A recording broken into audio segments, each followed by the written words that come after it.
ẹ káàbọ̀ sí orí ìkànnì ẹ̀wọ̀n fídíò tó wà lẹ́gbẹ̀ẹ́ mi àti máa pẹ́ fún yín fídíò yẹn nìyí ó jáde ó tún pẹ́ pẹ̀rọ àṣírí oríṣiríṣi kan nínú fídíò ẹ̀wọ̀ àwọn àṣírí tẹ máa ní àǹfààní láti gbọ́ gbogbo ẹ̀ lẹ́ni yìí sọ lórí ìkànnì ẹ̀wọ̀ ẹ̀ tí wọ́n tá a ṣe é ṣe pé tí àwa kò bá rí àwa kì í sọ ìdámọ́ wá síbi láti wá sọ adẹ́rẹ́ àti ṣèwádìí dáadáa lórí ẹ̀ kí a tó wá sọ ẹ̀wọ̀ tó bá yẹ kí gbà ọkọ ni ẹ̀yà fún wa lórí ìkànnì ẹ láìkẹ́ kọ́mẹ̀kẹ́ subscribe kí ṣe àwọn fídíò tó akẹ́bàlẹ̀ máa jẹ ìgbádùn àwọn kọ́ńtì gbà ẹ̀wọ̀ wọ́n fi pápọ̀lọpọ̀lọ̀ wọ́n fi pa ìlú wọ́n fi àkókò wọ́n fi ṣù ẹ ká sọ ojú abẹ́. ó bá Iyabo Òjó wí mo rí gbogbo yín tẹ̀ ń gbé kiri pé pẹpẹ sí o ó ti come for Iyabo Òjó. Number one, ẹ jẹ́ kí n láyé yín ẹ wò mí dáadáa o I'm not in any group. Àgùntàn mi ò jẹ́ lábẹ́ Gẹ̀ẹ́sì everybody. Ìgbà tó gún lé gan mo dúró tán ni. Wọ́n máa mọ̀ pò ní mi ní group mi ní BJ fans. Just if you like me naturally. I don't have to prove anything or lie to my audience before they like me. Ṣé nǹkan tí mo sọ yìí? Now, ìyá yẹn ṣe fídíò, mo play fídíò yẹn analyse àbí ní 2 days ago. Mo fẹ́ sáré sọ̀rọ̀ nípa fídíò yẹn kí n tó lọ sí. Mo fẹ́ sáré sọ̀rọ̀ nípa fídíò yẹn kí n tó lọ sí gbogbo nǹkan tó ṣẹlẹ̀ ṣé ń gbọ́. Now, nínú fídíò yẹn ìyá yẹn sọ pé kí ọmọ ìyá wèrè tí gbogbo ìrandíran wọn yìí bá ya wèrè ọmọ Iyabo Òjó èyí tó lọ ṣokodo ní Tanzania tọ́sọ̀ yẹn di márèjì gbogbo ẹ̀ náà lẹ́yìn máa gbọ́n bí ṣe bíbí láti máa ń sọ ẹ̀ là ń parọ́ ni gbogbo ẹ̀ ló máa tún gbogbo àṣírí yẹn la máa tún bíbà.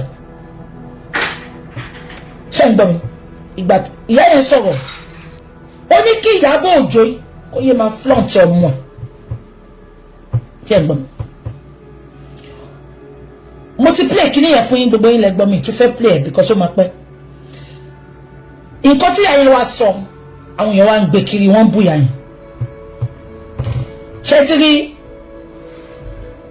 màá sọ reason tí ayé fi sọ àwọn nǹkan tó ṣẹlẹ̀ fún yín. Mo ráwọn èèyàn tó ń sọ pé ṣe báwọn ti sọ fún Iyabo kó má sùn mọ́.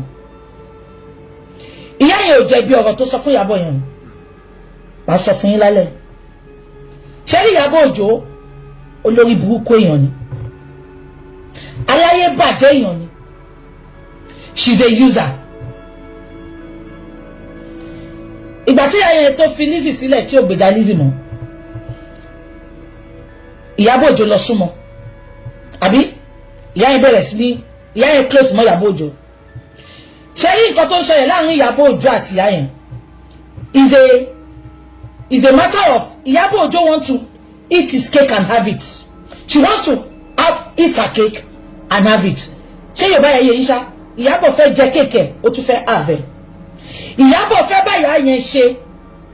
Sorry, Iyabo fẹ́ jẹ́ kí ìyá yẹn máa ja ìjà òun but kò fẹ́ súnmọ́ ìyá yẹn. Ṣé mo reason tí o fẹ́ fi súnmọ́ ìyá yẹn?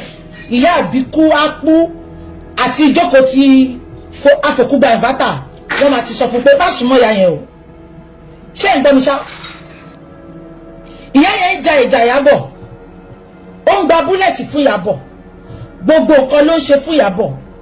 Iyabo ò fijọ́ kan kò fi reason tí ayé fi show tantrum ni mo sọ fún yín o kò kàn ní bàtà sọ fún yín ni o èmi mo rí di gbogbo nǹkan tó ń ṣẹlẹ̀ mo dẹ̀ dí mú. Now màá wá play nǹkan kan fún yín tí mo fi sọ bẹ́ẹ̀ tí mo fi wá gẹ̀ẹ́tì pé ooo so nǹkan tí ayé fi ń show tantrum ni màá play fún yín láìpẹ́ yìí. Ẹ dúró mo bọ̀ ẹ dúró. Ṣé ń gbọ́ mi? Now ṣé ń gbọ́ mi? Because ìyá yẹn ń jà fún ó ń ṣe gbogbo nǹkan fún Iyabo Òjó òfijọ́ kan kó gbé fídíò ìyá yẹn kó share rí. Ṣé ń gbọ́ mi? Ṣùgbọ́n immediately tí Adé Buhari ṣé ń gbọ́ immediately tí Adé Buhari tó ń gbèjà Iyabo share fídíò Adé Buhari lẹ́ẹ̀mejì. Ṣé ń gbọ́ mi ṣá? Iyabo share fídíò Adé Buhari lẹ́ẹ̀mejì. Ìyá yìí máa bínú. Ṣé ń gbọ́ mi? Tó bá jẹ́ yìí náà ẹ fira yín sípò ìyá yìí ìyá yìí tún fi mọ́ra ìyá yìí lọ sí Tanzania ṣé ń gbọ́ Nkechi àbí kí lorúkọ ọmọ tó fojú bá Iyabo sọ̀rọ̀ yẹn pé kó mú ọmọ ẹ̀ kúrò lẹ́gbẹ̀ẹ́ yẹn gbogbo ilẹ̀ rí fídíò yẹn ìyá fẹ́ dúró sẹ́gbẹ̀ẹ́ ọmọ Iyabo báyìí ọmọ yẹn ṣẹ́jú fídíò yẹn lọ viral ìyá yẹn ti ń bínú gbà yẹn ìyá yẹn tún dì mú ẹ máa gbọ́ o Adébuhari tí òdu Adébuhari òdìdí gbèjà ìyá Adébuhari mo bá yín jà o bọ̀ tó jẹ́ kẹ́mi mi máa sòtọ́rọ̀ ẹ lè ṣe ṣó fún mi ní dayé lóhùn bọ̀ tèmi kàn fẹ́ sòtọ́rọ̀ mo fẹ́ clear ni ká tó bọ́ sí nǹkan tá à ń ṣe mo fẹ́ kẹ́ mọ oríyàn tí Iyabo jẹ́ ni ṣe gbọ́ mi Adébuhari tí ò gba búlẹ̀tì fún ọmọ yìí rí tó yẹ pé ìgbà t'Adébuhari àti Lizzy jà l'Adébuhari ṣe ló ń gbé Iyabo tó fi ń jà Iyabo ti share fídíò Adébuhari lẹ́ẹ̀mejì kò dẹ̀ share tìyá yìí nígbà kankan ẹ̀dìyẹn mú ìgbà tí ìyá yìí ń ṣe birthday Iyabo òdìdí gbéyà ẹ̀ sórí page ẹ̀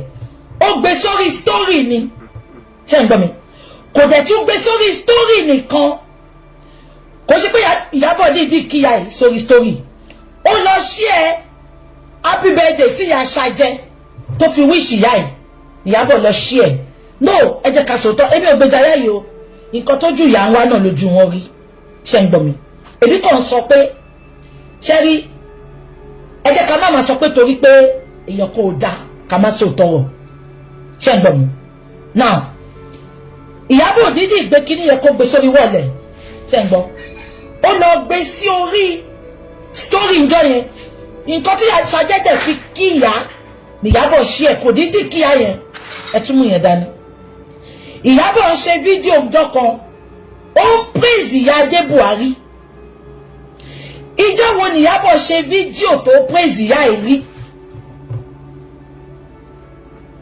abẹ́gbọ́n mi ẹ tún mú yẹn dání o màá wá sọ reason tí mo fi sọ ilé fún yín ó ṣe pé Iyabo ń use ìyá yẹn but kò fẹ́ jẹ́ kán rí òun mọ́ ẹ jẹ́ kí n play video fún yín kẹ́ tẹ́tí sí video yìí kẹ́ wá gbọ́ last one statement tí màmá yìí sọ ni mo ṣe mọ̀ pé okay mo ti get gbogbo nǹkan tó ń ṣẹlẹ̀ ẹ jẹ́ kí n play video yìí fún yín ẹ máa gbọ́.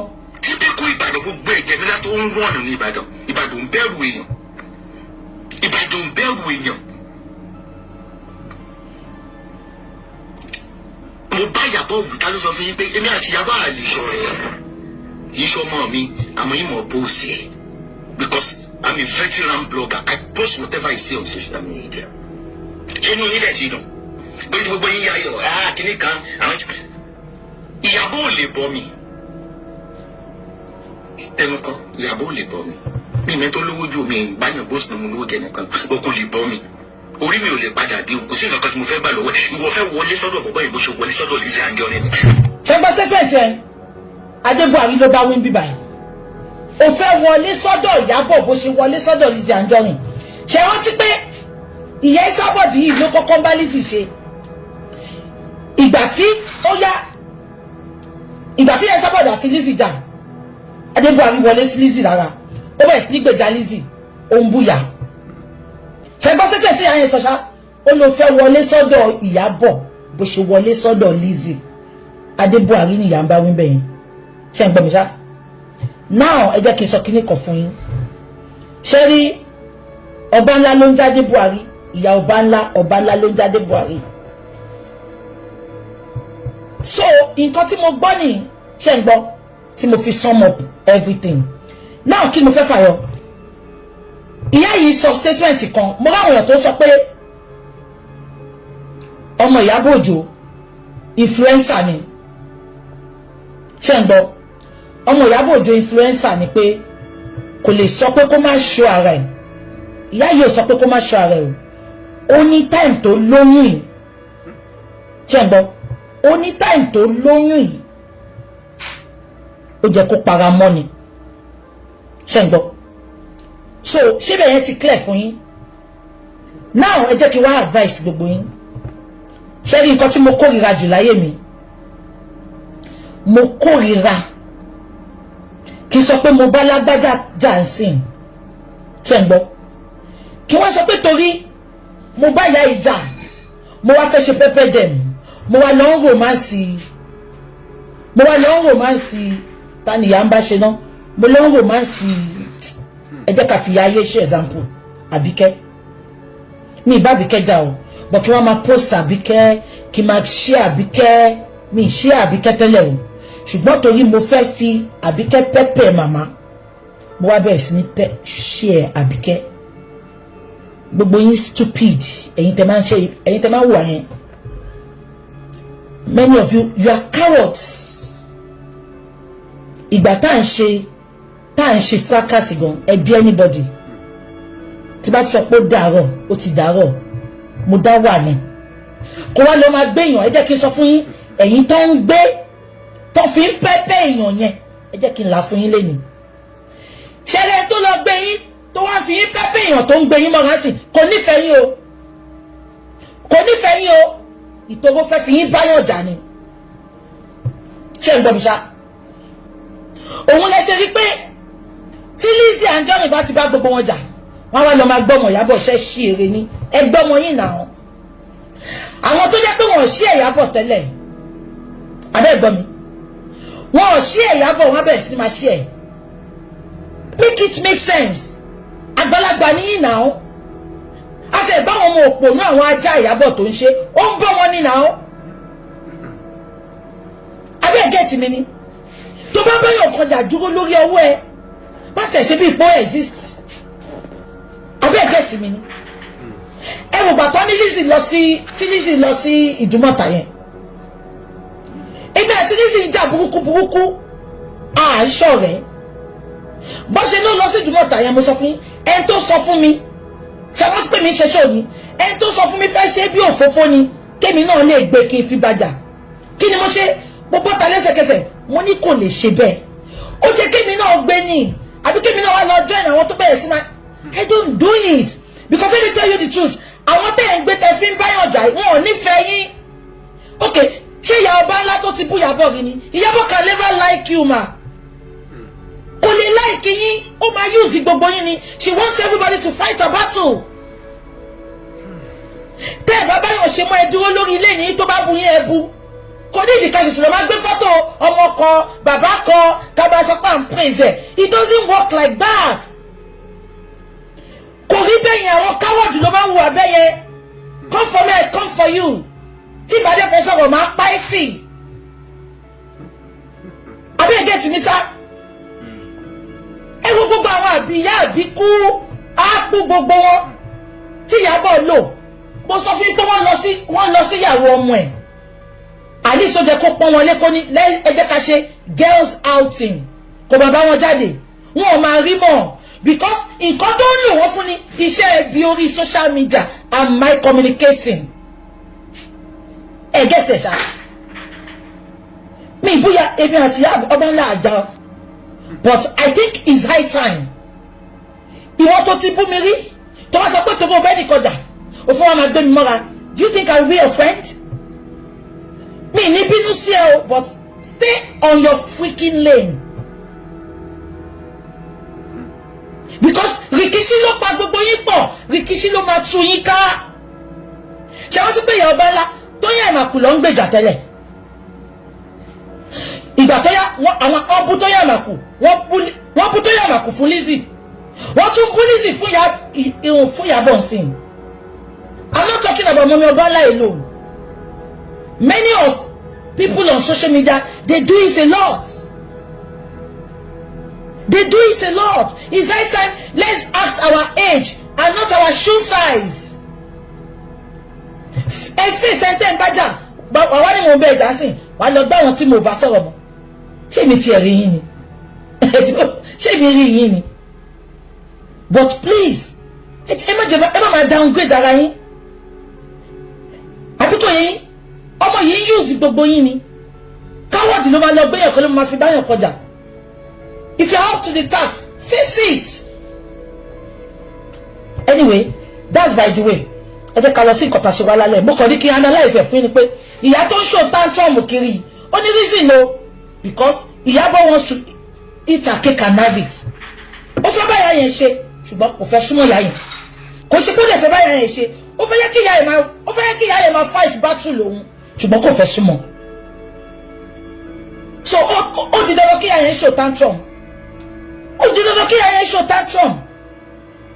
Anyway, ẹ jẹ́ ká fi yẹn lẹ̀. Let's go to the matter of the day. Yeah. Ẹ jẹ́ kí lọ play video VDM. Gbogbo alárí nǹkan tó ṣẹlẹ̀, àbí? Mo sọ fún yín pé lórí burúkú ni Iyabo Ojo. Ṣé wọ́n ti pé mo máa ń sọ tẹnu mọ́. Ṣé Iyabo Ojo gbọ́ngàn? Okay, ẹ jẹ́ ká play video kí n máa analyze ẹ. Ẹ jẹ́ ká play video. Màá débẹ̀. Yeah. Let's go and play the video. Ká wá analyze ẹ. So, ibo láti máa bẹ̀rẹ̀ náà.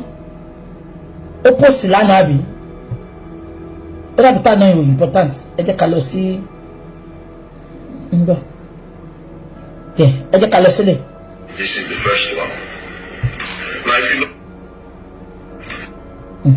if you notice, I'm putting a lot of energy in vindicating Marley from this case. It is very obvious. It's not something that is hidden. It is very, very obvious. One of the main reasons why I brought this whole thing back is to, number one, vindicate Marley and to actually point people towards the right direction, knowing what I know now. Now, something happened that involved Iyabo Ojo, Marley, and a particular meeting recently. Coincidentally, I went to report a case at the NCCC, a case of 650 million naira by somebody that was scammed. So I took the case there, and then I met Naira Marley there. When I met Naira Marley there, he said he wrote a petition against Iyabo Ojo, and Iyabo Ojo is there. I said, okay, so what is going on? He said, well, so far so good. They told Iyabo Ojo to bring evidence of everything she has said about them. In the case of bullying, in the case of that, now them by Mobad. So I said, so how far with the case now? He said that Iyabo Ojo is pleading. I said, pleading how? Like, what's going on? So she's pleading. I said, it doesn't make sense. The Iyabo Ojo I know cannot beg you. And he said, you can come, see. So we went straight, and then he opened the door. Then he went inside to sit down. When he sat down, there was Sam Larry, there was his brother Shuli, and then there were some people there. Iyabo Ojo was with a lawyer. Then when I entered, I sat in front of her. They started talking. Now, no, gbogbo tèmi ni mo fẹ́ play ẹni sùúrù tèmi ni mo play. Tàárọ̀ ẹni mo play. Kó tó gbé tọ̀sán sí tàárọ̀ ẹni. They were like, where that man talk to your guy? She say you and him dey bad. He says this so much. Àní tèmi ni sister Confit tèmi ni. Bí èrè lè ní tèmi lélẹ̀. Tèmi lélẹ̀ sister Confit tèmi lélẹ̀. Àárọ̀ èlò ṣe lè. Then they said Iyabo Ojo, she understood that what she did is wrong and that they should look for the best way to settle the matter within themselves. Immediately, me I panicked. I said, excuse me, lawyer, Iyabo Ojo lawyer, his name is Fumi. I said, make we see. Then we turn. I said, can we see? He said, yes, we can't turn. There was 2 police officers there. We stood. Then I said, fine.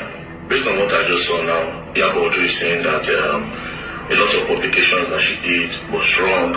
She was pretty much emotional and all. That's why she made those things, right?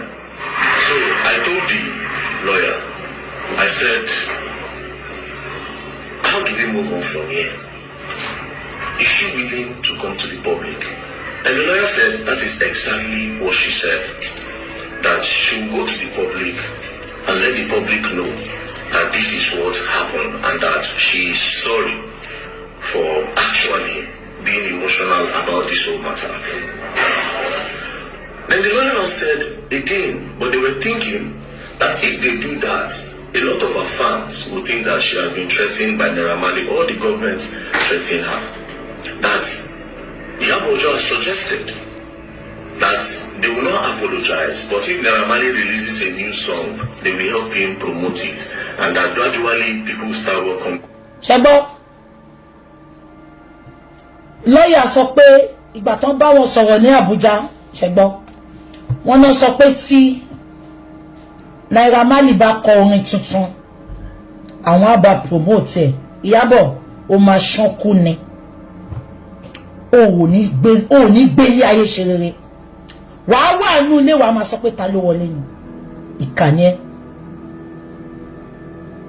ìkànnì ẹgbọ́n kan tó sọ ṣá ó bá tèèyàn jẹ́ ọwọ́ ni kò wá bẹ̀bẹ̀ oní tó bá ti kọrin ẹ̀ promote olórí burúkú ó sọ Naira Marley di àdúrà aláyé bàjẹ́ ìwọ sọ pé tí Naira Marley bá kọrin ẹ̀ promote ṣé bó ṣe promote àdúrà tẹ promise nìyẹn àbó ti gbàgbé pé bó ṣe promise àdúrà nìyẹn tẹ gbé àdúrà níjọ́ kan tẹ gbé mọ́ olórí burúkú ẹ ó bẹ̀rẹ̀ sí ní promote àbókí eléyìí bí eyín ṣọ́fẹ̀lì wèrè Tanzania wèrè tó jẹ́ pé wèrè tó pààyà ẹ̀ ló bá pòun náà gbogbo nǹkan tó ṣe fún Naira Marley pátá ó máa jẹ́ ti ọkọ ọmọ ẹ̀ ó máa jẹ́ tọmọ ẹ̀ àtọmọ ẹ̀ ọkùnrin ẹ jẹ́ ká máa gbọ́ lọ. Naira Marley back. I parked, the talk just vexed me. Then I looked at the lawyer. I said, for all what these people are going, what these people have gone through, the shows that they have lost, money that they have lost over a lie, and then instead of you to go to the public and then just spell it out for everybody to see, you are saying that you are going to start promoting a song. I just looked at him out of anger. I told him, I said, the luck Iyabo has is that Naira Marley is not from the Niger Delta region. Because for ruining his career over a lie, the Niger Delta you come from, they will shoot that down. And even you, the lawyer, they will shoot you down. Then the lawyer looked at me, and the police people were there. They were like, no, very that's my 1,000 votes to this. Then the lawyer was like, bro, it is not me that said this thing. I didn't come up with it. Iyabo came up with it. Cut the long story short, he left. Then I called Naira Marley in. I said, now when this matter don't be like this, and she said she's willing to go to the public and then explain what happened. Do you understand? That she was emotional. And then the case. Ṣé ń gbé lórí burúkú Iyabo aláyé bàjẹ́ tí ò ní jèrè láyé tí ò ní jèrè lọ́run ẹ má gbàgbé pé nígbà tí àwọn ọmọ Tanzania ẹ mọ lady kan tó update fún ọmọ ẹ̀ tó ti fòbò jagun títí láàrin àwọn musician Nàìjíríà ìgbà tí orí kan ṣe kan wọ́n wá lọ dọ́ǹpù àlòkù ẹ̀ sí Tanzania ṣọmọ gidi kan á lọ fara Tanzania agbáwọn ọmọ tó gbé lu òyìnbó káwọn ọmọ tó gbé lu òyìnbó ń sìn á ní fine ọmọ ìlú òyìnbó lè fẹ́ anybody because ibi tó dàgbà sí ni they grew up in a multicultural country. Am I communicating? Sọmọ ìlú òyìnbó bá fẹ́ Tanzania máa ní ibi tó dàgbà sí ni ìwọ odindi ọmọ Naija ló gbé Naija ló dàgbà sí ó wá fẹ́ settle ó wá lọ settle fún ọmọ Tanzania ẹ ti máa pọ́ lórí burúkú ìyá ẹ̀ gbogbo ìkà tó ti ṣe ó mọ̀ pé tó bá dúró sí Nàìjíríà ó máa padà lè tẹ́ sọ fún ẹ kò lọ fẹ́yàn nínú moon a máa cancel Juma Jux eléyìn ọ̀ká ẹ gẹ́tì mi ṣá àní ká sọ pé àwọn ọmọ olóyìnbó ló fẹ́ aráàlú mi sẹ̀ a ní ibi tán dàgbà sí ni kò sí Tanzania Nàìjíríà kò ń ṣe pé ọmọ yẹn lọ sí Nàìjíríà wọ́n rí ẹnu plane kò pé oṣù kan tó rí ẹnu plane ó ti ṣòwò àti wèrè lẹ́yìn así olóṣì tí ò lóko tó yẹ pé wọ́n lọ ṣòkó ẹ̀ nínú ṣòkòtò kùkúmbà ní wèrè lò ṣe ti rí fọ́tò yẹn mímọ̀ kó tó jẹ́ àwọn ọmọ Nàìjíríà wá débẹ̀ ẹ lọ wo fọ́tò tí ọmọ Ìyábọ̀ kọ́kọ́ gbé sí ìgbà tó fẹ́ introduce bọ̀bọ̀ yẹn ẹ lọ wo kó ọmọ yẹn ìṣe ló dàbí pé kùkúmbà ló fi sí ìṣe lọmọ yẹn fẹ́ ara ti ẹ wo okó yẹn fẹ́ lè máa yọ ọ́nù bọ́ksà tó wọ̀ olórí burúkú olóṣì wo bó ṣe rí wo nǹkan tó ń gbà sára olóṣì ọmọ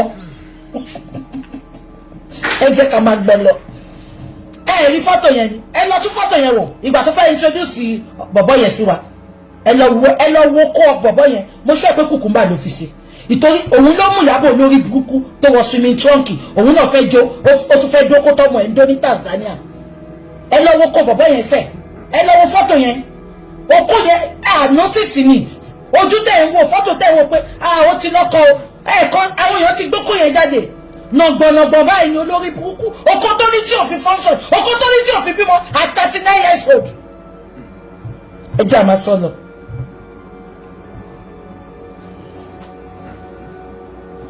Ẹ má bínú ẹ̀yin tèmi. Ẹ ti ń rẹ́rìn. Ẹ gbọ́ mi ṣá. Ìgbà tí ọmọ blogger Tanzania ṣé gbogbo yín rántí? Ìwọ tó ní kí n fi ọmọ yẹn sílẹ̀. Má jẹ́ kí n gbé ẹ ṣe pé ìwọ tó sọ pé leave that boy and concentrate on Iyabo and Priscilla. Ẹ stop ẹ o. Ẹ má jẹ́ kí n gbé yín ṣe pé o. Because Naira Marley tán ṣèkà fún. Àti Zido èèyàn kan ló bí wọn o. Ẹ jẹ́ notice pé gbogbo iṣẹ́ sọ̀rọ̀ mi ìgbèjà Sam Larry. Because mo mọ̀ pé Sam Larry ó lọ́wọ́ nù kú Mohbad. Mo mọ iye ọkàn yẹn. Ẹ rí pé Naira Marley mò ń tẹnu mọ́. So ẹ má wá síbi kẹ́ sọ pé leave that boy o. Olórí burúkú tó wẹ́n tó fẹ́ títí tó fi gbogbo Tanzania lẹ̀. Tó jẹ́ pé Nàìjíríà ló ti wá múyàwó. Òun náà ti mọ̀ pé lórí burúkú. Ìgbà tó mọ̀ pé fẹ́ fàdíza. Ó ṣe fàdíza lu yín. Ó wá mú Priscilla tó sọ́dà díza. Inú mi ti ẹ̀dùn. Fún ara wọn náà máa ṣe ra wọn. Ẹ wo bọ́mọ yẹn ṣe wà yẹn. Bọ̀bọ́ yẹn ó ń búlì ẹ̀bí. Nǹkan tó fojú ọmọ yẹn rí. Àní mo fẹ́ gbé ara Tanzania mo fẹ́ gbé wá lálẹ́ kó wá ṣàlàyé fún yín. Ṣùgbọ́n kò gbé fóònù. Ó dàbí ti lọ bí iṣẹ́. Ìgbà tó mọ̀ pé fẹ́ fẹ́ àdíza. Ó wá díza nù lu yín. Olórí burúkú eyín ọ̀ká. Ó wá mú Priscilla. Ó sọ́dà díza. Ó wá sọ pé wedding tẹ́ ṣe yẹn kọ́ is not church wedding. It is blessing. Ẹ wo bó ṣe rídíkù pastor Omorole. Ìgbà táwọn náà fi ṣọ́ọ̀ṣì lẹ̀. Tó wá sábẹ́ igi ọ̀pẹ. Ó ní ṣe church blessing. Ṣé ti rí update yẹn? Ó lóun ò tọrọ èèyàn kankan o. Ó lóun ṣe church blessing fóun. Ó ní blessing ní pé kò ń ṣe wedding. Ìyìn abádébẹ̀ yẹn. Ẹ jẹ́ ká lọ síbi tá a fi wá lálẹ́. Ṣé wọ́n ti ìgbà tí blogger yẹn sọ pé kóun àtọkọ ẹ̀kan kó ṣì dànù? Ṣé rántí ipe àwọn fẹ́ vote? Ẹ bá mi kọ̀ǹkọ̀ ṣé rántí? Mi rò bí girl yẹn bu ọmọ Iyabo. Kí lọmọ Iyabo ṣe? Ó sáré bọ́tà. Ó update fún girl yẹn. Ó bu girl yẹn. Ṣé rántí? Ẹ kọ̀ǹkọ̀ kété rẹ́rìn báyìí. Ẹ kọ̀ǹkọ̀ fún mi. Ṣé gbogbo yín rántí? Ẹ sọ pé rántí. Ṣé mi nìkan mo wà lórí íńtánẹ́ẹ̀tì ni? Ẹ ti rántí? Blogger kan dìde ń gbà yẹn, mi fẹ́ máa padà sẹ́yìn. Ó sọ pé kí ọkọ ọmọ Iyabo àti ọmọ Iyabo kan stop gbogbo òṣì tán ṣe lórí íńtánẹ́ẹ̀tì. Ipa wọn fẹ́ dìbò. Ṣé rántí? Ipe kan máa divert àwọn. Even níjọ́ yẹn, èmi gan update pé ṣé ó jẹ́ kó dáhùn ni? Ṣé rántí? Tó fún girl yẹn lésì. Kí ló fẹ́ fàyọ? Update nìkan ni girl yẹn ṣe. Ẹ wo bí Iyabo ṣe show tantrum. Ó bu girl yẹn. Update nìkan. Ó protect ọmọ tiẹ̀. Ó dẹ̀ fi 2 freaking years. Ó fi mú ọmọ lọ́mọ wálẹ̀. Ó dẹ̀ ń sùn lálẹ́. Wọ́n ṣe Iyabo ó ti bọ̀. Ìṣẹ́gun Johnson ẹlẹ́nu bí ìdérí ọtí. Tí bá tún gbọ́ Iyabo ó ti bọ̀. Kí bọ́dà máa gbé ẹṣẹ́ pè ní Ìṣẹ́gun Johnson. Mi ní wo ṣe fún ẹ. Torí ẹ̀yin wèrè tẹ́ ẹ̀ encourage ẹ̀ tẹ́ ẹ̀ ní blue rẹ̀ nìyẹn. Ṣé gbogbo wọn ti? Ọmọ yẹn kàn update fún ìyá ẹ̀ ni. Fún ọmọ yẹn ni. Iyabo sáré update. Stop it! Má fọmọ mi pa! Màá ṣú ẹbí ṣe jẹ́! So ìwọ lè sọ yẹn. Ó dẹ̀ more than 3 good years. Ó fi bàtọmọ lọ́mọ jẹ́. Ẹ jẹ́ ká máa gbẹ lọ. Ibẹ̀ kọ́ mú lọ. Mo kàn ń bring mind yín padà ni. Kẹ́ lè mọ̀ how evil people can be. Iyabo gbogbo àdúrà tó bá ń gbà lórí ọmọ Ọlọ́run ò ní tẹ́wọ́ gbà. Ṣó fẹ́ gbọ́? Because Ọlọ́run ò ń ṣèkà. Ìkà yẹn you are evil. Mo kórìíra ẹ̀. Èmi náà ń sọ. Àánú èèyàn ń pẹ́ ṣe mí. Tí ìbá tiẹ̀ fẹ́ búyàn mọ́, màá kàn ìdún ẹni ẹ̀ pé wo mo ti ṣe tó dẹ̀ sílẹ̀. Bó tíjọ́ tí máa sọ pé mo fẹ́ dákẹ́ fún gẹ̀ pé kí n má bù mọ́. Èmi yẹn máa tún tì mí pé má dákẹ́ fún. Àṣé nǹkan burúkú tó ń ṣe lẹ́yìn. Àṣé wọn lọ́wọ́ ò jẹ́ kí n dákẹ́ fún. Iyabo gbogbo nǹkan tó ń ṣe láyé ló máa jèrè kó tó lọ láyé. Wàá yá wèrè bí ìyá ẹ̀. Èmi náà sọ, mo ń sọ ẹ sọ pé mò ń parọ́. Ṣé mo gbé kò jẹ́ kí ẹ máa sọ pé mò ń parọ́ mọ́ṣá? Mo sọ pé ìyá ẹ̀ ìkà tí ìyá ẹ̀ ṣe séyàn kan ló padà sí lórí tí ìyá ẹ̀ fi ya wèrè. Ìkà tí ìyá ẹ̀ ṣe ló padà sí lórí. How heartless can somebody be? Ìwọ wá ń gbé ẹnìkan tó lóyún egbére, oyún òfò, ó ń gbé kiri. bó ṣe bí ọmọ ẹ àbí bó ọmọ ẹ ṣe fẹ́ bímọ kọ́ ló ṣe bí Naira Marley ègbé ní fún àti ṣe ọwọ́ Iyabo ó ní kúre tó o bá jáde fún mi tó o bá rán àwọn ajá ìsíta ikú máa pa ẹni ọmọ fòkó ẹ̀ ránṣẹ́ láti Canada ní ìkànnì ẹ̀ fún ipò tí ẹ̀ dààmú wa ó dààmú gbogbo wa láti 2 years tá à ń wá justice Ọlọ́run ò ní fire fún ẹ wò mí dáadáa don't underestimate the prayer and the èpè ọ̀fẹ́ tí ò bọ́kùnrin sùn ẹ wò mí dáadáa o gbogbo nǹkan tí mo ti sọ lórí íńtánẹ́ẹ̀tì ló ti wá sí ìmúṣẹ ìwọ tó bá fẹ́ forí ẹ gba èpè èmi ò ní bá yín ṣe ní kíní ṣùgbọ́n èpè tí mo ṣe lálẹ́ àwọn ogun ọ̀hún fi àṣẹ sí ṣé ń gbọ́ mi ṣá now ẹ jẹ́ ká máa gbọ́ lọ.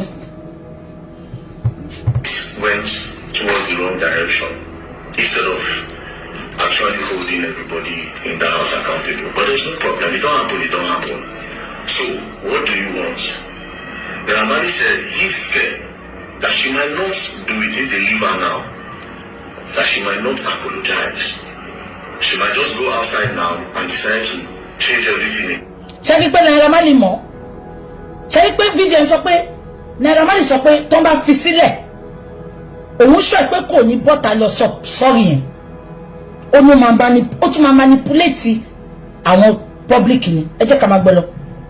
That he knows her character. She's a manipulative person. ṣé gbọ́ ó ní Naira Marley sọ pé òun mọ̀ dáadáa ṣàmẹ́pọ̀ ti dóra wọn ó ti dóyà ó ti dó ọmọ ṣe rántí olórí burúkú Iyabo máa ń parọ́ gan o àwọn olówó ẹ̀ náà ibi ló bàbá ẹ̀ pè é o oníṣẹ́ Naira Marley tí mo ti mí ti pẹ́ tí bá àwọn ọmọ mi lọ síbẹ̀ ó máa fún wọn légbògi olóró kò ń ṣe àwọn ọmọ gangan àwọn biological children mi ó wá pọ̀tà lọ́sàn èmi ò wú ẹ o wọ́n náà sọ pé kò ń ṣe ọmọ obìnrin lòun bá wí pé ọmọ ọkùnrin ló ń sọ ègbé ní fún ẹsẹ̀ lórí burúkú ni ẹ mọ̀ kan tó ṣe parọ́ òkè tó yẹ pé ọmọ ọkùnrin ẹ̀ ló ń sọ ìjọ tí VDM kọ́kọ́ sọ̀rọ̀ yìí ó ṣe challenge ẹ̀ ó ṣe bọ́ta pé ẹjọ́ o ọmọ mi obìnrin kọ́ o ọmọkùnrin mi ni mò ń sọ ó máa sọ ó wá bọ́ta lálẹ́ yìí ó sọ pé Festus lọ drug ṣé Festus yẹ òjò drug Festus tó jẹ́ pé egbògi olóró ló tà ní Turkey bọ́sítà kò sọ pé ọtí Festus ò sí wọn ò gbé sínú ẹ̀wọ̀n bọ́sítà olórí púpú oná drug ọmọ ọkùnrin ìrí tí yàn rí ẹ̀gọ́ kò jọ drug ẹmọ̀kọ́ yìí sọ pé ọmọ òun ọkùnrin ni ẹmọ̀kọ́ yìí sọ pé ọmọ òun ọkùnrin ni ṣe ń gbọ́ ó dàbí pé eléyìn ọ̀ka Tanzania ìyẹn ó ti ń bá wọn fà lábẹ́ pé ṣèbó onífàjì ní ẹni oléyìn ọkọ̀ kò jábàárí ẹ̀ rí kí ni gbogbo nǹkan tí mò ń gbọ́ yìí ṣó ti nǹkan tó ṣe bọ́ta nìyẹn tó ṣe sọ pé ọmọ òun ọkùnrin lòun ń sọ ó dàbí fíìlì mi lálẹ́ yìí ṣé kí n máa lọ kí lọ́jọba tọ́bẹ̀ lámì ni kọ̀ǹkọ̀ ṣọmọ ẹgbẹ́gbà tí VDM sọ pé ó ní Naira Marley fi egbògi olóró sínú oúnjẹ ọmọ òun ipò bọ́mọ òun sùn lòun ṣe fẹ́ dùn pẹ̀lú ẹ̀ VDM ti sọ̀rọ̀ yẹn sìn ó ti tó ọ̀sẹ̀ méjì ẹjọ́ abiyamọ tó mọ̀ ìpẹ́rọ lọ́pàá mọ́mọ òun abiyamọ mọ́bọ̀ ẹ jẹ́ kí n máa mọ́bọ̀ ẹ jẹ́ sáré bọ̀ abiyamọ tó mọ̀ ìpẹ́ irọ́ lọ́pàá mọ́mọ òun ẹjọ́ kí ló jẹ́ kó ṣe lẹ́sẹ̀kẹsẹ̀ a gbọ́ta pé irọ́ ni ọmọ mi kọ́ o VDM I will sue you ìjọ òun sọ fẹ́ pé ọmọ mi ọkùnrin ni mo sọ bọ̀ kò sọ látijọ́ yìí àbí kò yìí kò sọ látijọ́ yìí ó wá bọ́ta lẹ́ni ó ná ọmọ ọkùnrin òun ó lóun lòun sọ make it make sense abẹ́ ẹ̀gbọ́n ni forceful entry ó bọ́ta ń jẹ́ sọ pé wọ́n ṣe forceful entry fọ́mọ ẹ̀ èyí ló wá ń bọ́ta àníwò àti lọ́lá àlàwọ̀ ẹ̀ lè kúre lọ́lá àlàwọ̀ ló ṣì elephantiasis ẹ jẹ́ ká máa play ẹ lọ. I told him, I said, well, we'll call the police people in.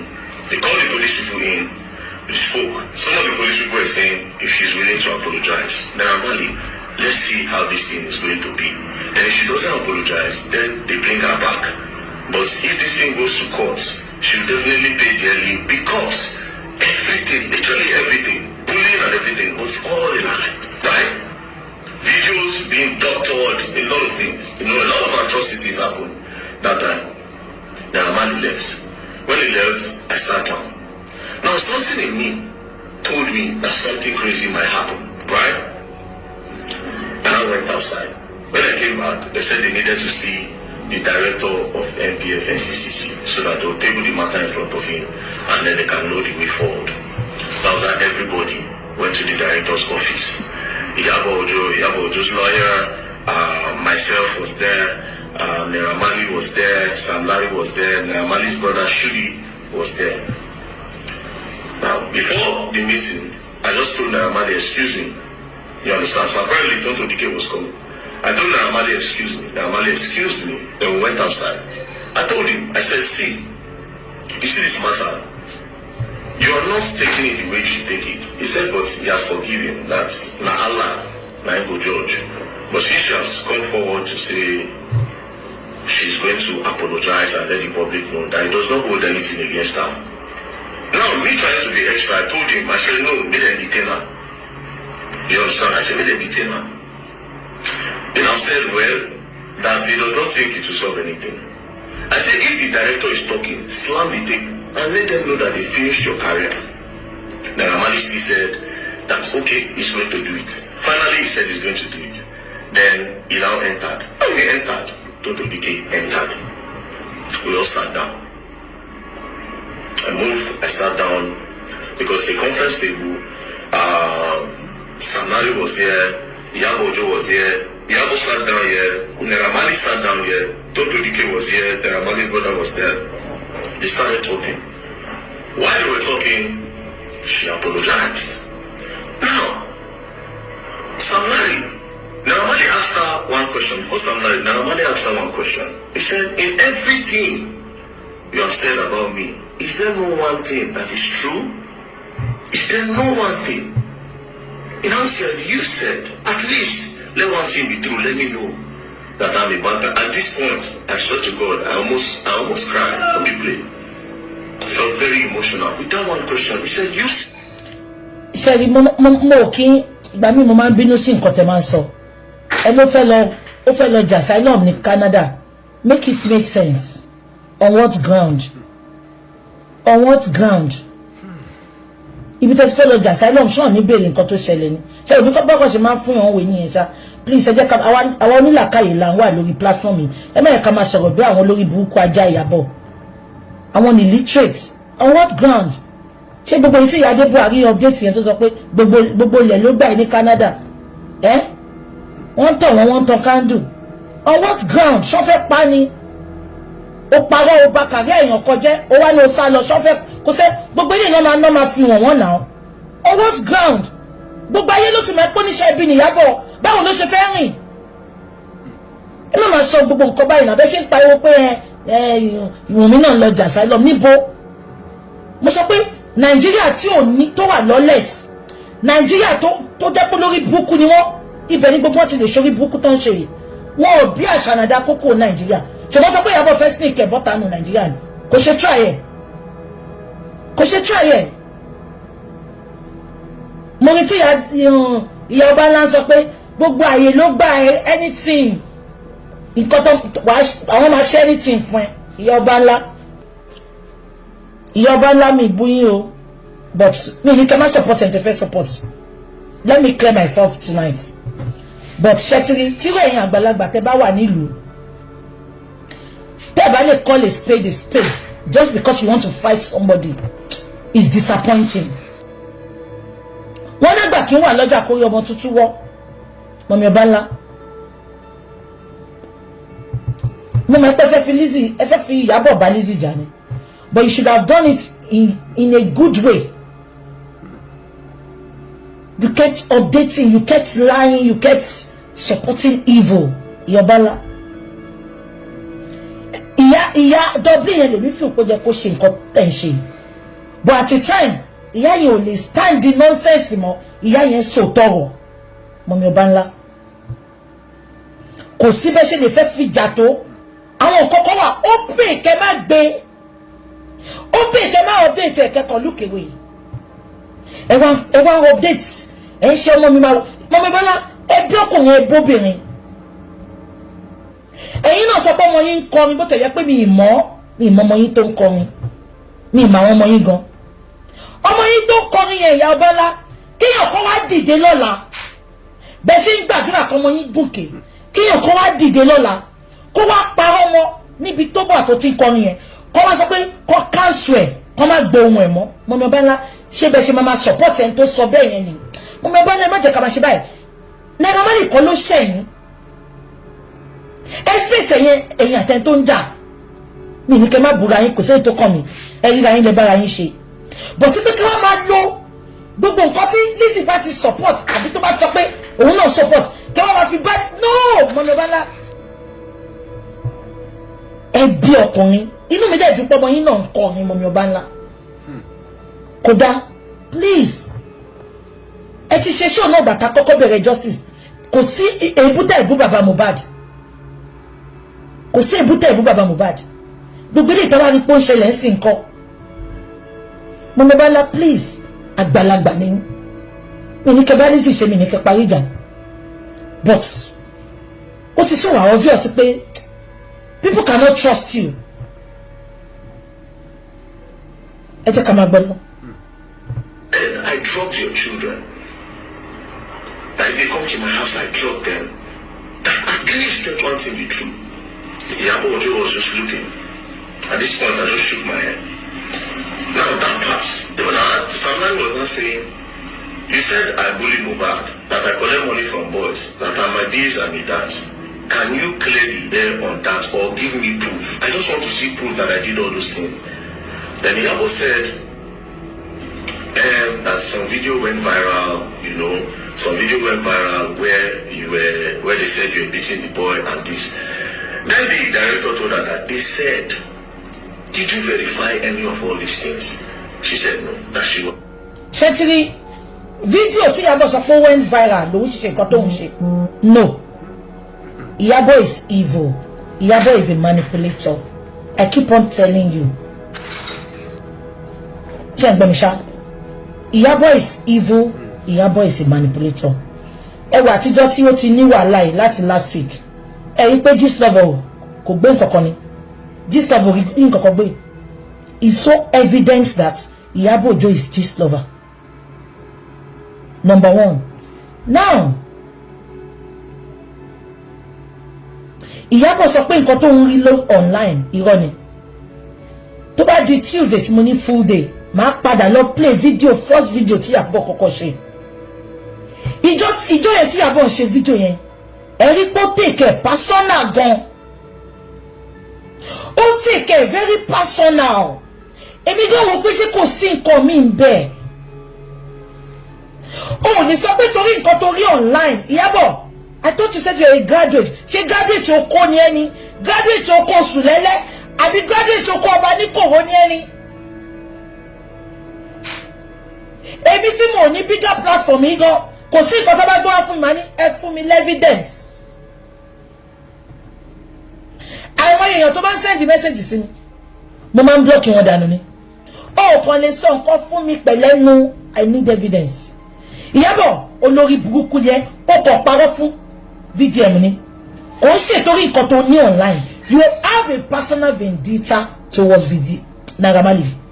Ó fi Mohbad bá Naira Marley jà. Ó fi ẹnu ìṣòfò láti Tinubu. Ó fi bá Lizzy jà. Ó fi princess. Ó fi bá bàbá Ìjẹ̀ṣà jà. Ìkànnì ẹ. Wọ́n rí ẹ níbi tó ti ń tò kọrí. Wọ́n rí ẹ níbi tó ti ń ṣe rere rí. Wọ́n rí ẹ níbi tó ti ń parí ìjà rí. Bìkan túká ó sọ̀nà. Ó ní bùlẹ́lẹ́ ni ẹ́. Mi fẹ́ sọ́kọ́ mọ́ mọ̀ kí ni wálẹ̀. Ó ní tó bá kórìíra ó máa bùlẹ́lẹ́ ni. Ó ní ṣoríire. Tó bá bí ìyá aláìyá ẹ̀dá. Naira Marley sọ pé èkó dùn máa bọ̀ ńlé. Tó bá bí ìyá ẹ̀dá lọ sílé. Olórí burúkú. Ó tún fẹ́ gbéra wọn mọ́ra. Single mother lòun. Òun ní medical problem ẹ ló máa pa ẹ́. Ó ní dúró ṣe ìyá àwọn ọmọ ẹ̀.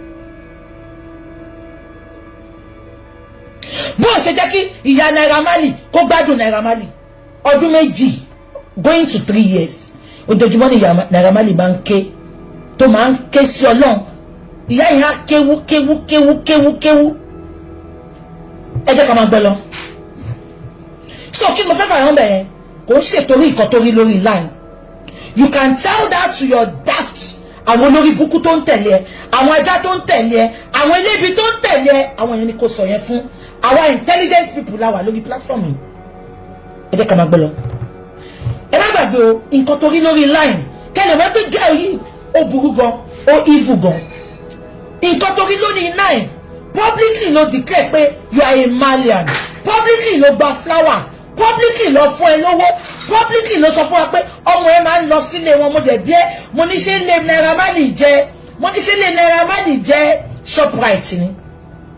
ìwọ tó wá sọ tó jẹ́ pé o ti pé ẹni lọ́rẹ̀ẹ́ ṣe ń gbọ́ mi o wá sọ pé orí kìíní online ẹ jẹ́ ká sùn pé orí online lóòótọ́ ẹ jọ kí ni first point of contact tó jẹ́ kẹ́ ṣe ẹni tó pè lọ́rẹ̀ẹ́ kí ló jẹ́ kẹ́ ṣe wàá mú fóònù Naira Marley ṣáyé ò fẹ́ bàjẹ́ ṣá mo rí fídíò tó ń lọ viral mo fẹ́ bọ́ta but kí n tó bọ́ta Naira Marley jẹ́wọ́ fún mi àmọ́ bá ṣe máa ṣe jẹ́wọ́ fún mi ẹ gbọ́ mi ṣá àbí ṣé mo ṣì sọ ẹni tó gbé fáwà wá fún ẹ ó ké mú pọ̀ rẹ̀ ni ìtorí mo rí Naira Marley gbé fídíò kan jáde níbi tó ti ń sọ fún pé kó o fẹ́ wá sí show tó fẹ́ ṣe Naira Marley ò invite ẹ ìwọ ló ń ṣàtàṣe mọ́ ó dẹ̀ rí pé o wayward ó rí pé òun ṣòbò lábàṣà ó dẹ̀ dún ẹ ó dún ọmọ ẹ ṣé gbogbo yín rí ẹrí màá gbé síta ọjọ́ Tuesday ṣé gbogbo yín rí mẹ́sẹ̀gì yẹn ń gbà yẹn Naira Marley fẹ́ ṣe party ó fẹ́ ṣe launching nǹkan Iyabo ló wọ ní inbox ẹ̀ tó sọ pé òun fẹ́ wá pé kó fóun live ipa àwọn méjì làwọn ń bọ̀ ṣé wọ́n ti pé Naira Marley gbé conversation yẹn síta ìwọ tó mọ bó ṣe máa lọ ń tọrọ invite ìwọ tó mọ tó ọ̀ bá pè bó ṣe máa ń wọnú inbox wọn why can't you just give Naira Marley that benefit of doubt pé Naira Marley mo rí nǹkan báyìí lórí line Naira Marley sọ fún mi o máa bẹ́ẹ̀ já o máa bẹ́ẹ̀ já mi ní bù ẹ́ but sọ fún mi ó pé kò béèrè ẹni tó sọ pé mo ń lọ sílé ẹ̀ ẹni tó sọ pé I'm a malolo my heart my soul ó ti gbàgbé pé Naira Marley fún ẹ ní flower ni òdòdó ẹ̀yẹ tó kọ pé my heart my soul ibo ló fi gbogbo yẹn sí ó wá sọ fún mi pé o kàn rí lórí line irọ́ ló padà ìdókìdó tó dún ẹ tó dún ọmọ ẹ yẹn òun ló dún ẹ tó fẹ́ fìyà jẹ ó dẹ̀ lè fìyà jẹ because kọ́kọ́ ló sọ pé kí wàá tọmọ ẹ ṣòbò lábàṣà ẹ̀yin lè ṣòbò lábàṣà ṣó lọ ní ẹ̀rí ni onímálíànù yẹn olóòrè ẹni kò dé lé ẹ̀rí àárí kó wá lé ẹ̀rí olórí burúkú ẹ ìwọ ló ń wọnú inbox àtàṣe ẹ pọ̀ ló ṣe ọmọ wèrè elébi òun ló ṣe parí ayé ẹ̀ sọ́dọ̀ bàbá jẹ́gẹ́jẹ́gẹ́ ìyẹn dàbí àsáró tí ò lè po orí ẹ̀ ó dàbí snooker table ẹ jẹ́ ká máa gbé lọ. Just seeing the videos. The Samari said, you must give proof. Me, I want proof. Because they constantly bullied me, insulted my children, finished my name. It's not that I'm a strong person. I for don't depressed. Who knows? Maybe I for don't be suicidal. You know? So they were talking. At the end of the day, Iyabo pleaded. Samari cried. The gangster cried. He cried. He was just looking at her, he cried. Then Iyabo said, anyways, he now came out. The director now said, so how are we going to move further? She now said, they should give her 2 weeks. Let her and her lawyers draft something in order to clear the name of this guy. So they will draft something and they will come back. The director now asked Naira Marley, is this okay? Naira Marley now said, there's no problem, provided she's willing to do the right thing. That was how Iyabo left. When Iyabo left, do you understand?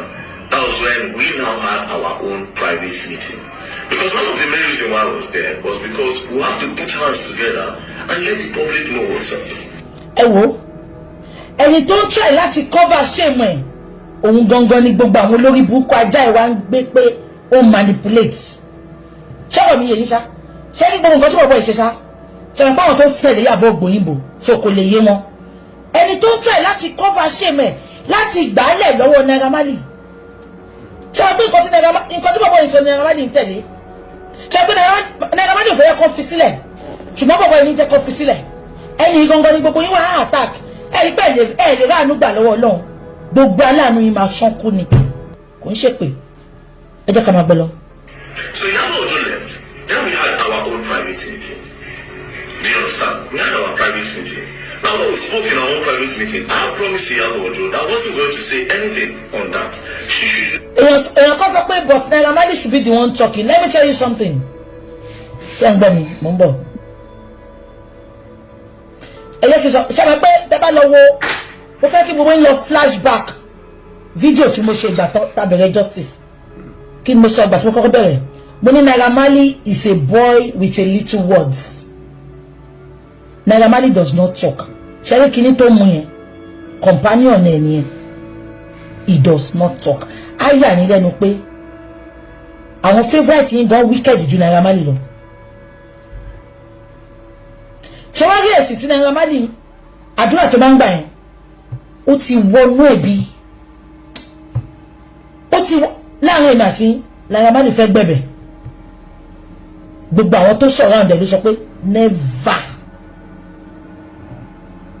Ṣé ń gbọ́ mi? Naira Marley fẹ́ gba ẹ̀bẹ̀. So èyí tẹ́ sọ pé white Naira Marley ò ṣe sọ̀rọ̀ mo ti sọ fún pé is a guy with a little words. Ẹ wò gbà tí ó petition Iyabo ìgbà tọ́rọ̀ yẹn lọ lọ́wọ́ ṣe rántí Iyabo sáré bọ́ta òun náà petition ẹ̀ padà olórí burúkú ọmọ ẹ̀ ọlọ́run gígùn bí gòmàgí olómi ṣe rántí ìyẹn náà update fún Naira Marley máa gbé update yẹn síta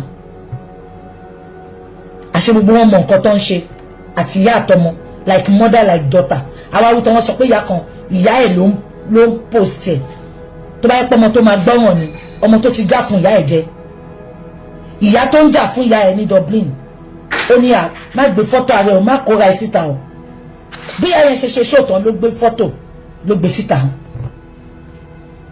ìgbà tó ń láṣọ àgbàlagbà lórí ìkọ́ pé kí wọ́n fẹ́ ṣe fóun olórí burúkú ọmọ validation yìí náà ni àti ìyá àtọmọ òṣì tẹ ṣe tó fòdìdí nàìjálẹ̀ tó yẹ pé Tanzania ló ti lọ wọ́kọ ẹnu wọn máa ń rún gálíìkì ni ẹnu wọn máa bí gálíìkì lọ ń jẹ nìkan ní tó ń jẹ ẹnu wọn máa ń rún gálíìkì ni wọn gbé nǹkan rere ṣe ń Tanzania yìí ẹ mẹ́yàn gidi kan Diamond nǹkan tó wá láti Tanzania mo ní màmú bàbá Mohbad kí n tó mú Diamond ó wá fi gbogbo ìgbésí ayé ẹ bí Naija ṣe dùn tó yẹn Naira Marley sọ fún yín ó ní Naija dùn kẹ́ máa bọ̀ ó wá fi gbogbo ìgbésí ayé yẹ ó ta religion ẹ ó ta orúkọ ẹ ó ta yá ẹ ó ta lú ẹ ó wá lọ bá ẹyin ọ̀ká tó yẹ pé àbíjà tó sọ ẹ̀dà yẹn àbí àdísà tó sọ ẹ̀dà yẹn ó ti mọ̀ pé ìyàwó ó ti mọ̀ pé lómi ti lóyún síta ó ti mọ̀ ibi ni màá bá yín gbé wá ẹ̀kún gbà mí gbọ́ ẹ jẹ́ ká máa gbọ́ lọ.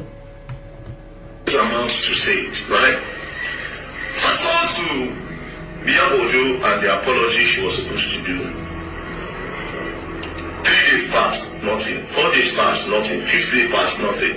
Next thing, I just saw it on one small blog like this. QT something. One of all these small. Ṣẹ́gẹ́ tí bọ̀bọ̀ ìdárúkọ yẹn mo fẹ́ fún yẹn ní publicity olórí burúkú ló wà London. Ṣẹ́gẹ́ tí bọ̀bọ̀ ìdárúkọ ẹ lọ wo bó ṣe ń update. Ẹ lọ wo bọ̀bọ̀ bẹ́ẹ̀ ni ẹ ṣe ń update. Bí Gistlover ṣe máa ń kọ̀ọ̀kan ló ṣe ń kọ̀ọ̀kan. Màá wá prove ẹ̀ fún yín sìn. Ṣé mo pé second video tí VDM ṣe ó prove ẹ̀ fún wa ń bẹ̀. Ẹni tí bọ̀bọ̀ ìdárúkọ ṣó ti yẹn ẹ lọ wo update gẹ́ yẹn bó ṣe máa ń kọ̀ọ̀kan. Bí Gistlover ṣe máa ń kọ̀ọ̀kan ni. Iyabo àtọmọ ẹ̀ ló ń rànù gbogbo àwọn blog yẹn. Iyabo àtọmọ ẹ̀ ló ń rànù gbogbo àwọn blog yẹn. Màá put ẹ̀ sí yín sìn. Ẹ jẹ́ ká máa gbọ́ kíní lọ. A máa débẹ̀. That Iyabo was invited. Naira Marley was now begging her that he should declare her name. Immediately, I suspected something fishy. I was called that out, right? Next thing, police now called. When that thing happened, I don't know Naira Marley called. That one shall have influence. He now called the DIG. The DIG now called the organ. Now said, this boy brought a case. Do you understand? With all evidence and everything, let her, Iyabo, prove it. The DIG now said, that he's going to call the CP in charge. So he now told the CP that you are playing with the case. The CP said no. That everybody have decided that she's going to do something within 2 weeks. So what's the period that they were now expecting Iyabo to do something? Do you know what happened? They called her that you're supposed to come to the station, because this apology is done. Or we charge this case to court so that we'll go finish the matter for court, right? Then I told her, say, okay, see, if you don't come, they invited her, they say, if you don't come, they'll come pick her. Brothers and sisters, do you know the next thing that happened? Iyabo just posted her shop done born. I just looked at the video. kí mo sọ ṣáàrí má sọ fún yín lálẹ́ yìí never underestimate obìnrin tí ò bá ní ìbásùn tó dẹ̀ súnmọ́ lọ́hùn wò mí dáadáa gbogbo ìpè tí mò ń ṣe má fi judge mi o obìnrin tí ò bá ní ìbásùn ẹ rí pé tó bá fẹ́ sọ pé kéèyàn ní ìsera ìbásùn lọ kọ́kọ́ máa ń sọ má sùn mọ́bìnrin má sùn mọ́kùnrin kò sí spiritual iṣẹ́ tó bá jẹ́ fún ẹ gbọ́n mi ṣá ọmọ ní má ṣe báyìí ìbásùn ló máa ń jẹ́ number 1 because ṣẹ́rí ìfàlẹ̀ àlọ́ àyà àbíyàn nǹkan tó jẹ́ fún yẹn ẹ rí pé àwọn wòlíì gidi ń ṣẹlẹ̀ gan tó bá ṣèṣì àbáwọn tó bá fẹ́ lọ síwájú pẹ́pẹ́ níjọ́ Sunday tó bá súnmọ́bìnrin àbọ́kùn ọkọ wọn wọ́n máa ń wẹ̀ ó máa ń ṣẹlẹ̀ ní mọ́ṣáláṣí náà àwọn àfáà yẹn wọ́n máa ń wẹ̀ kó tó wọ ibi àdúrà ẹ má underestimate mi o mo ti sọ fún yín mo dẹ̀ tún máa sùsàn give or take ẹ má jẹ́ kí n parọ́ jẹ́ kí n calculate ẹ dáadáa tí mo ti súnmọ́kùnrin sìn I swear with my living God kò sí nǹkan tí mo fẹ́ parọ́ fún yín fún un tí mo ti súnmọ́kùnrin sìn mo decide láti para mi mọ́ ni o for many reasons màá dẹ̀ sọ̀kanú ẹ̀ fún yín ìgbà tá a bẹ̀rẹ̀ fracas ní 2016 mo rí i pé wọ́n lè gbé ọwọ́ kọ́wọ́ ṣé ti yé yín wọ́n lè rán ọkùnrin síyàn kó wá sùn pẹ̀lú yàn kó ya fọ́tò àtìgbà yẹn mo ti decide pé màá para mi mọ́ mo fi gbogbo nǹkan tí mo ní láyé búra àbí kò yé yín mo fi gbogbo nǹkan tí mo ní láyé búra kò ṣe pé mi rẹ́ni dẹnu kọ mí o but ibi tá a bá dé nsìn everybody is a suspect they will come like a boyfriend they will come wọ́n fẹ́ date ẹni but anybody can do anything tẹ́mi bá dẹ̀ ń date mo fẹ́ suspect ẹni tí mo ń date but tálẹ̀ lè bí àtìgbà yẹn mo ti para mọ́ o I'm telling you ẹnìkan sọ pé 9 years is a lot yes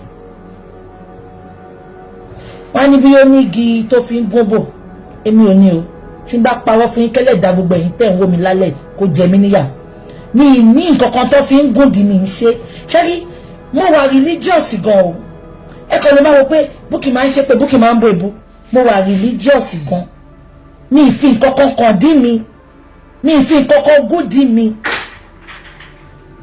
àbí kò ń ṣe nǹkan tí mo sọ yẹn ṣá